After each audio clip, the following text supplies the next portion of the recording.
There we go, SVR for our county.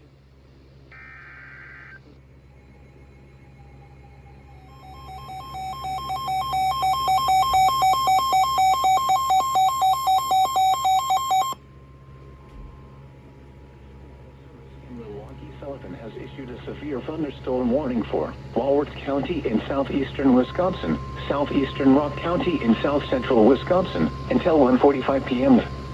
At 1:05 p.m., a severe thunderstorm was located over Roscoe, moving northeast at 40 miles an hour.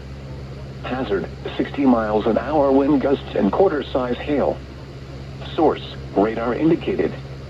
Impact, hail damage to vehicles is expected. Expect wind damage to roofs, siding, and trees.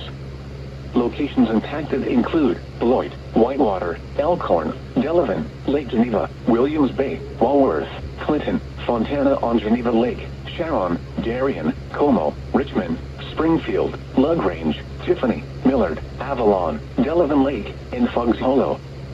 For your protection, move to an interior room on the lowest floor of a building.